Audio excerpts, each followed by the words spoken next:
اعوذ باللہ من الشیطان الرجیم بسم اللہ الرحمن الرحیم یا ایہا الذین آمنوا انفقوا من طیبات ما کسبتم ومما اخرجنا لکم من الارض ولا تیمموا الخبیث منہ تنفقون ولستم بآخذیہ الا ان تغمضوا فیہ واعلموا ان اللہ غنی حمید صدق اللہ العظیم۔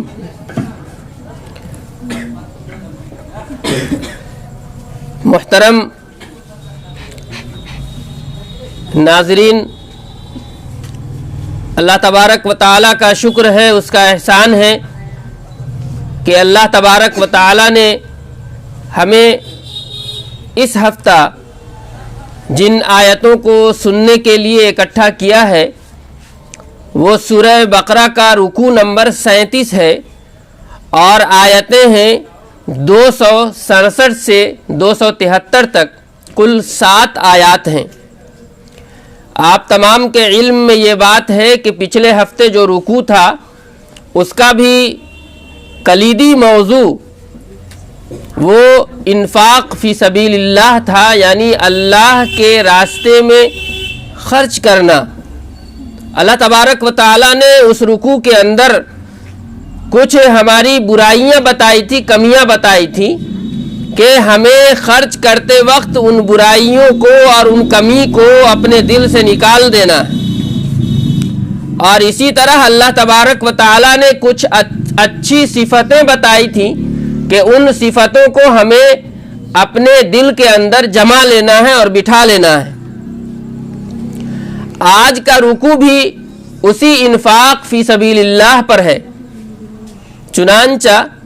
پہلی آیت جو ہے اس میں اللہ تبارک و تعالی ارشاد فرماتے ہیں، اے ایمان والو، جو کچھ تم نے کمایا ہے، جو کچھ تم نے کمایا ہے اور جو کچھ ہم نے تمہارے لیے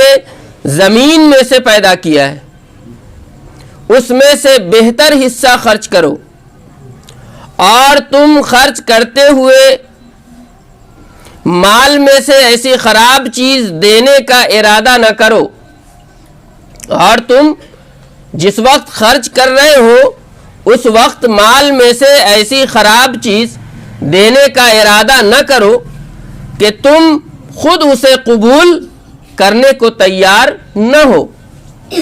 سوائے اس کے کہ چشم پوشی سے کام لو، اور جان لو کہ اللہ تمہارے خرچ کرنے سے بے نیاز اور خوبیوں والے ہیں۔ اس کے اندر اللہ تبارک و تعالی نے ہم مؤمنین سے خطاب فرمایا ہے، اے ایمان والوں، جو ایمان لائے ہیں، جو اللہ کو اللہ مانتے ہیں، رسول کو رسول مانتے ہیں، آخرت پر یقین رکھتے ہیں، فرشتوں پر یقین رکھتے ہیں، اللہ کی کتاب پر یقین رکھتے ہیں، ان لوگوں سے کہا کہ تم خرچ کرو۔ کیسا خرچ کرنا ہے؟ وہ چیز خرچ کرنا ہے جو عمدہ ہو، طیب چیز خرچ کرنا ہے۔ من طیبات ما کسبتم،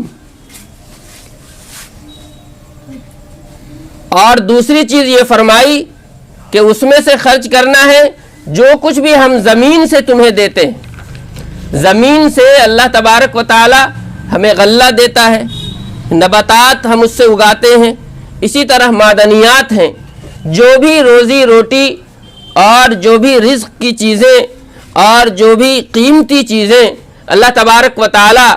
زمین کے ذریعے سے ہمیں دیتا ہے، وہ تمام کی تمام اس کے اندر شامل ہیں۔ چنانچہ صدقہ یعنی اللہ کے راستے میں اللہ کا مال دے دینا، اس کو قبول ہونے کے لیے، یعنی اللہ اسے قبول کر لے۔ پچھلے رکوع کے اندر اللہ تبارک و تعالی نے بتایا تھا کہ اگر کوئی آدمی خرچ کرے لیکن احسان جتاتے تو اللہ تبارک و تعالی اس کے مال کو قبول نہیں فرمائیں گے۔ اسی طرح یہ بات بتائی تھی کہ اگر لوگ خرچ کر رہے ہیں اور اس کے بعد کسی کو تکلیف دہ بات کہہ دے رہے ہیں تو اللہ تبارک و تعالیٰ نے کہا کہ اس کا صدقہ قبول نہیں ہوگا۔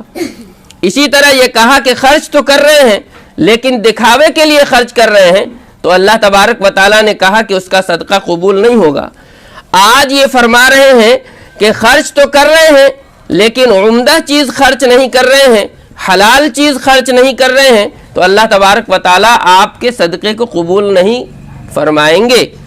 کوئی چور ہے، کوئی ڈکیت ہے، یا کوئی کہیں نوکری کر رہا ہے اس میں گھپلا مار رہا ہے، کوئی کہیں مزدوری کر رہا ہے اس میں گھپلا مار کر کے مال لا رہا ہے، یا کسی طرح سے اس کو تمغیل کہیں مل گیا وہ مال لے کر کے آ رہا ہے اور اللہ کے راستے میں خرچ کر رہا ہے کہ ہم نے اتنا دے دیا، تو اللہ تبارک و تعالیٰ نے کہا کہ اگر وہ چیز حلال نہیں ہے تو وہ قبول نہیں ہوگی۔ تو ہم جب خرچ کریں یا کمائیں تو اس بات کو ذہن میں رکھیں کہ حلال کمانا ہے اور حلال کھانا ہے اور حلال ہی اللہ کے راستے میں بھی خرچ کرنا ہے، نہیں تو ہم خرچ بھی کریں گے، محنت بھی کریں گے، اللہ تبارک و تعالیٰ اسے قبول نہیں فرمائیں گے۔ چنانچہ مسلم شریف کے اندر حضرت ابو ہریرہ رضی اللہ تعالیٰ عنہ سے یہ روایت منقول ہے کہ ان اللہ طیب لا يقبل الا طیبا، اللہ تبارک و تعالیٰ پاک ہیں چنانچہ وہ صرف پاک اور حلال مال ہی قبول کرتے ہیں۔ تو ہمیں حلال مال کمانا ہے اور حلال مال ہی اللہ کے راستے میں صدقہ و خیرات کرنا ہے۔ دوسری بات جو فرمائی کہ وہ چیز خبیث نہ ہو، جو پیسہ، جو مال اور جو بھی دولت اور جو بھی کوئی چیز ہم اللہ کے راستے میں خرچ کر رہے ہیں وہ خبیث نہ ہو، یعنی ردی نہ ہو، گھٹیا نہ ہو، معمولی قسم کی نہ ہو۔ اور اس کی مثال اللہ تبارک و تعالیٰ نے دی کہ وہ چیز ایسی ہو کہ اگر وہ تمہیں دیا جائے تو تمہیں ناپسند ہو، تم اس کو لینا گوارا نہ کرو، تمہیں یہ بات دل کے اندر نہیں اترے، تمہارے دماغ کے اندر کہ یہ چیز ہم قبول کر لیں۔ تو ایسی گھٹیا چیزیں اگر کوئی اللہ کے راستے میں دے رہا ہے تو اللہ تبارک و تعالیٰ نے کہا کہ اس کا صدقہ، اس کا خیرات اور اس کا یہ خرچ کرنا قبول نہیں ہے۔ چنانچہ مشہور آیت ہے 4 پارے کی، اللہ تبارک و تعالیٰ کا ارشاد ہے لن تنالوا البر حتى تنفقوا مما تحبون، کہ اللہ تبارک و تعالیٰ کی نیکیوں تک اور اس کے نیکیوں کا حصول تم ہرگز نہیں کر سکتے مگر اس وقت کہ تم وہ چیز اللہ کے راستے میں خرچ کر جو تمہیں سب سے زیادہ محبوب ہے اور سب سے زیادہ پسندیدہ ہے، اور سب سے زیادہ جس چیز سے اور جس مال سے اور جس دولت سے تمہارا دل لگا ہوا ہے۔ تو جو چیز آپ کو محبوب ہوگی، پسندیدہ ہوگی، یقیناً وہ قیمتی ہوگی، گھٹیا نہیں ہوگی، معمولی نہیں ہوگی، ردی نہیں ہوگی۔ تو اللہ تبارک و تعالیٰ نے اس آیت کے اندر 2 اہم باتیں فرمائی مومنوں سے کہ دیکھو جب تمہیں خرچ کرنا ہے تو سب سے پہلی چیز کہ وہ حلال ہو اور پاکیزہ ہو، دوسری بات یہ کہ وہ معمولی اور گھٹیا چیز نہ ہو، اللہ تبارک و تعالیٰ اسے قبول نہیں فرماتے۔ اور ایک روایت مفسرین اور بیان کرتے ہیں، حضرت برا بن عازب رضی اللہ تعالیٰ عنہ سے روایت ہے، ترمذی شریف کی روایت ہے، یہ انصار لوگ تھے اور انہوں نے فرمایا کہ یہ آیت ہم انصار لوگوں کے سلسلے میں نازل ہوئی۔ ہم لوگ کھجور کی کاشت کرتے تھے اور جب کھجور تیار ہو جایا کرتی تھی تو اس میں سے 1-2 شاخ ہر کوئی ہم میں کا اپنی اپنی سکت اور طاقت کے مطابق توڑ کر کے لاتا اور مسجد نبوی سے سٹے چھپر میں ٹانگ دیتا، اور مسجد نبوی سے کے ایک چبوترے پر اصحاب صفہ رہتے تھے، یعنی اللہ کے دین کو حاصل کرنے کے لیے ان لوگوں نے پورا وقت دے دیا تھا، تو وہ کھجوریں ہی ان کا کھانا ہوا کرتی تھی۔ جب انہیں بھوک لگتی تو ڈنٹے سے اس کھجور پر مارتے اور اس میں سے جو گرتا اسے کھا لیتے۔ تو ان کا بیان ہے کہ ہم میں سے کچھ لوگ ایسے بھی تھے جو ردی کھجور لا کر کے ٹانگ دیا کرتے تھے، چنانچہ جب یہ آیت نازل ہو گئی تو ہم میں کا کوئی پھر دوبارہ اس بات کی ہمت نہ کر سکا کہ غلط اور گھٹیا کھجور لا کر کے ٹانگے، سب لوگ عمدہ کھجور لا کر کے ٹانگا کرتے تھے۔ کہنے کا مطلب یہ ہے کہ اللہ تبارک و تعالی ہمیں نصیحت کر رہے ہیں کہ جب بھی ہم خرچ کریں، کسی غریب کو دیں، کسی مفلس کو دیں، چاہے وہ کتنا ہی کمتر انسان ہو ہماری نظر میں، لیکن ہمارا جو دینا ہونا چاہیے وہ سب سے عمدہ چیز ہو۔ ہم اپنے ماحول میں، اپنے معاشرے میں دیکھتے ہیں، اپنی عورتوں کے اندر بھی اس بات کو پھیلانے کی کوشش کریں کہ آم اگر پھل کر کے آئے، امرود اگر پھل کر کے آئے، یا کوئی بھی ہم جو بھی چیز اگاتے ہیں اس میں سے کیا کرتے ہیں، ہم چھانٹ لیتے ہیں۔ سڑ جائے تو دے دینا ہے پڑوسی کو، سڑ جائے تو کسی کو دے دینا ہے، خراب ہو جائے تو کسی کو دے دینا ہے، نہیں، ایسی بات نہیں ہے۔ اس بات سے سختی سے اللہ تبارک و تعالیٰ نے منع کیا ہے کہ یہ اچھی بات نہیں ہے۔ اگلی آیت میں اللہ تبارک و تعالیٰ فرماتے ہیں شیطان تم کو محتاجی کا خوف دلاتا ہے، شیطان تم کو محتاجی کا، فقیر بن جانے کا خوف دلاتا ہے کہ تم فقیر ہو جاؤ گے، اور بخل کرنے پر، کنجوسی کرنے پر اکساتا ہے، تمہیں ہمت اور حوصلہ دلاتا ہے اور تمہیں جذبہ دلاتا ہے کہ تم بخیل ہو جاؤ، اور اللہ تم سے اپنی مغفرت اور فضل کا وعدہ کرتے ہیں، اور اللہ کشادگی والے اور خوب جاننے والے ہیں۔ اس آیت میں دیکھیے کہ اللہ تبارک و تعالیٰ نے ہم تمام لوگوں کی ایک فطرت بیان فرمائی۔ ہماری فطرت یہ ہے کہ ہمیں ہمیشہ یہ ڈر لگا رہتا ہے کہ اگر ہم نے یہ دے دیا، یہ مال خرچ کر دیا، یہ جائیداد دے دیا، اس غریب کی مدد کر دی، تو پھر ہمارے پاس کیا رہے گا۔ یہ ایک انسانی فطرت ہے۔ تو اللہ تبارک و تعالیٰ نے قرآن کریم کی آیت کے ذریعے سے ہمیں یہ کہا کہ یہ سوچ، یہ وسوسہ کون ڈالتا ہے؟ یہ شیطان ڈالتا ہے۔ تو جب بھی ہمارے ذہن میں یہ سوال آ جائے اور یہ بات کھٹکنے لگے کہ ہم اگر اللہ کے راستے میں خرچ کر رہے ہیں، کسی غریب کی مدد کر رہے ہیں، کسی نہ کسی سطح پر، کسی نہ کسی شعبے میں یا تمام شعبے میں، تو جب ہمارے ذہن کے اندر یہ بات آئے تو ہمیں اعوذ باللہ من الشیطان الرجیم پڑھنا چاہیے، ہمیں شیطان پر لعنت بھیجنی چاہیے، ہمیں اللہ سے دعا کرنا چاہیے کہ اللہ تبارک و تعالیٰ یہ جو غلط خیال ہمارے ذہن کے اندر آ گیا اسے تو نکال دے، اور اس سے اگر کوئی گناہ ہو گیا ہے تو اسے تو معاف فرما، اور ہمارے دل کے اندر خرچ کرنے کا جذبہ پیدا فرما۔ تو کہا کہ شیطان تو تمہیں اس بات سے ڈراتا ہے کہ تم فقیر ہو جاؤ گے، تم مسکین ہو جاؤ گے، تم غریب ہو جاؤ گے جب تم اس طرح سے خرچ کرو گے۔ اور دوسری بات یہ فرمائی کہ تمہیں وہ کس بات کی نصیحت کرتا ہے، کس بات کا حکم دیتا ہے کہ تم بخیل ہو جاؤ، تم کنجوس ہو جاؤ۔ اب یہاں پر بخیل کے لیے جو لفظ اللہ تبارک و تعالیٰ لائے ہیں وہ فحشہ ہے۔ فحش مطلب بری باتوں میں سب سے اونچے درجے کی، اعلیٰ درجے کی بری بات، شدید ترین بری باتیں، اس کو فحش سے تعبیر کیا جاتا ہے۔ کھلی ہوئی برائی، کھلی ہوئی بے حیائی، یعنی ایک ہے کہ چھپی ہوئی بے حیائی، ایک ہے کہ کھلی ہوئی ہے، بڑی ہے، اور کوئی آدمی بھی اس برائی کو دیکھ کر کے محسوس کر سکتا ہے۔ تو اسی طرح بخیل جو شخص ہوتا ہے وہ گویا کہ فحش ہے، یہ بھی اعلیٰ قسم کی برائی ہے۔ اسی لیے بخیل کے لیے یہاں پر جو لفظ استعمال کیا وہ فحشہ استعمال کیا، یعنی بخیل ہونا، کنجوس ہونا، اپنے مال کو دبا کر کے رکھنا اور اللہ کے راستے میں خرچ نہیں کرنا، یہ اچھی بات اور اچھی عادت نہیں ہے۔ پھر اللہ تبارک و تعالیٰ نے دو بات اپنے تعلق سے فرمائی کہ شیطان تو تمہیں یہ کہتا ہے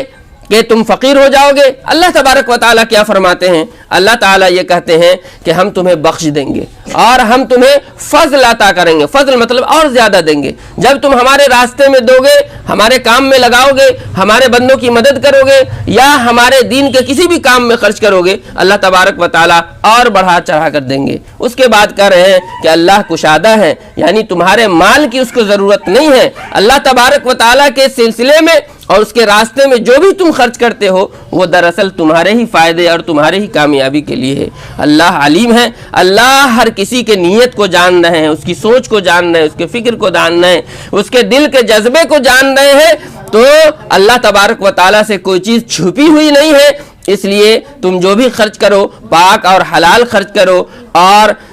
ردی اور گھٹیا چیز خرچ نہ کرو۔ اور اس بات کا احساس جب تمہارے دلوں کے اندر آئے تو تم شیطان پر لعنت بھیجو اور اپنا دامن کو اس سے بچاؤ اور اللہ تبارک و تعالیٰ نے جو مغفرت اور فضل کا وعدہ کیا ہے اس سے اپنے تعلق کو جوڑو، اور ہمیشہ یہ سوچتے رہو کہ جتنا بھی ہم اللہ کے بتائے ہوئے طریقے کے مطابق خرچ کریں گے اللہ اسی حساب سے ہماری مدد فرماتے رہیں گے۔ اگلی آیت میں اللہ تبارک و تعالیٰ ارشاد فرماتے ہیں، اللہ جسے چاہتے ہیں دین کی سمجھ عطا کرتے ہیں، اور جس کو دین کی سمجھ دے دی گئی اسے بڑی نعمت سے نواز دیا گیا، اور عقل والے ہی نصیحت قبول کرتے ہیں۔ اللہ تبارک و تعالیٰ نے اس آیت کے اندر جو لفظ استعمال کیا وہ حکمت کا لفظ استعمال کیا ہے۔ حکمت کا مطلب ہے صحیح بصیرت، حکمت کا مطلب ہے صحیح قوت فیصلہ، حکمت کا مطلب ہے صحیح فہم و عقل اور فکر کی پختگی۔ حکمت کا مطلب یہ ہے کہ بات کی تہ تک پہنچ جانا۔ حکمت کا مطلب یہ ہے کہ کسی مسئلے کی اصل جڑ کا کیا ہے وہاں تک پہنچ جانا۔ یہ صلاحیت اللہ تبارک و تعالی جسے چاہتے ہیں عطا کرتے ہیں۔ چنانچہ ایک حدیث شریف ہے، اللہ تبارک و تعالی کا ارشاد ہے، صحیحین کی روایت ہے، یعنی مسلم شریف میں بھی ہے اور بخاری شریف میں بھی ہے، وہ یہ ہے کہ اللہ تبارک و تعالی دو ایسے شخصوں پر رشک کرتے ہیں، دو ایسے شخصوں پر، دو ایسے افراد پر رشک کرتے ہیں، یعنی خوش ہوتے ہیں۔ رشک ہونا، خوش ہونا مطلب لوگوں کے سامنے خوب خوشی سے کسی بات کا اظہار کرنا کہ دیکھیے فلاں ایسا کام کر رہا ہے، دیکھیے فلاں ایسا ہے، یہ ہوتا ہے رشک کرنا، کسی پر فخر کرنا۔ تو اللہ دو ایسے اشخاص پر قیامت کے دن رشک فرمائیں گے، خوش ہوں گے اور فخر کا اظہار فرمائیں گے۔ سب سے پہلا شخص تو وہ ہے کہ جسے اللہ نے خوب مال سے نوازا اور وہ خوب اللہ کی راہ میں خرچ کر رہا ہے، اور دوسرا ایسا شخص جسے اللہ تبارک و تعالیٰ نے حکمت عطا کی، یعنی اس کو یہ صلاحیت عطا کی کہ صحیح فہم، صحیح فراست، صحیح سوچ اللہ تبارک و تعالیٰ نے اسے دی، اور اس کے ذریعے سے وہ صحیح فیصلہ لیتا ہے، اور اس صحیح فیصلے کے ذریعے سے، اپنے علم کے ذریعے سے، اپنی صلاحیت کے ذریعے سے لوگوں کی مدد کرتا ہے۔ تو اللہ تبارک و تعالیٰ اسے قیامت کے دن لوگوں کے سامنے لائیں گے اور اشارے دے کر کے کہیں گے کہ دیکھیے یہ ایسا شخص ہے کہ ہم نے اسے حکمت عطا کی، اس نے اس کا یہ فائدہ اٹھایا، یہ ایسا شخص ہے جسے ہم نے دنیا کے اندر مال و دولت سے نوازا، اس نے ہمارے راہ میں خرچ کیا۔ چنانچہ ہمیں اللہ سے ہمیشہ دعا کرتے رہنا چاہیے کہ اللہ ہمیں حکمت عطا کر، اللہ ہمیں حکمت عطا کر، اللہ ہماری سوچ کو بہتر بنا دے، اللہ ہماری فکر کو بہتر بنا دے، اللہ ہماری فکر کو پختہ بنا دے اور عمدہ بنا دے، اور کسی بھی مسئلے کی تہ تک پہنچنے اور اس کو سمجھنے اور اس کو سلجھانے کی ہمارے اندر صلاحیت پیدا فرما دے۔ یہ بہت ہی اچھی چیز ہے۔ اسی لیے اللہ تبارک و تعالیٰ نے فرمایا کہ جسے حکمت دے دی گئی اسے خیر کثیر دے دیا گیا، خوب اللہ تبارک و تعالیٰ نے اسے بھر دیا، سمجھ لیجئے اس کے دامن کو۔ وما یذکر الا اولو الالباب، اور اللہ تبارک و تعالیٰ نے ایک بنیادی بات بتا دی کہ نصیحت قبول کرنا، نصیحت حاصل کرنا یہ صرف ایسے لوگ کرتے ہیں جو عقل والے ہیں، یعنی بے عقل لوگ کے سامنے آپ کتنی بھی اچھی بات کہتے رہیں اس پر کوئی اثر نہیں ہونے والا، یہ اللہ تبارک و تعالیٰ نے بتایا۔ چنانچہ اس بات کی بھی ہمیں دعا کرنی چاہیے کہ اللہ تبارک و تعالیٰ ہمیں عقل والا بنائے، عقل والا بنائے، سمجھ والا بنائے، ہمارے دماغ کو کھول دے تاکہ اللہ اس قرآن کے اندر جو نصیحت کی بات کرتے ہیں وہ تمام ہمارے دل و دماغ کے اندر اتر جائیں۔ اللہ تبارک و تعالیٰ سے ہمیشہ یہ دعا کرتے رہنے چاہیے۔ اس کے آگے اللہ تبارک و تعالیٰ نے فرمایا، تم جو کچھ بھی خرچ کرتے ہو یا نظر مانتے ہو، جو کچھ بھی خرچ کرتے ہو یا نظر مانتے ہو اللہ اس سے واقف ہے اور ظالموں کا کوئی مددگار نہ ہوگا۔ اس میں ایک لفظ جو آیا وہ نظر ہے۔ ہم تمام لوگ سمجھتے ہیں نظر ماننا یعنی منت ماننا۔ منت ماننا مطلب کہ کوئی کام ہو رہا ہے، کسی مشکل میں، کسی مصیبت میں ہم گھرے ہوئے ہیں، اور اس کے بعد ہم اس بات کا ارادہ کر لیں، نیت کر لیں کہ اے اللہ اگر میرا یہ کام ہو جاتا ہے تو اس کام کے مکمل ہونے کے بعد میں یہ کام کروں گا۔ تو اسلام کا مزاج یہ ہے کہ نظر نہ مانی جائے، نظر نہ مانی جائے، لیکن اگر مان لی جائے تو وہ کیسی ہو؟ حلال چیز کے لیے ہو،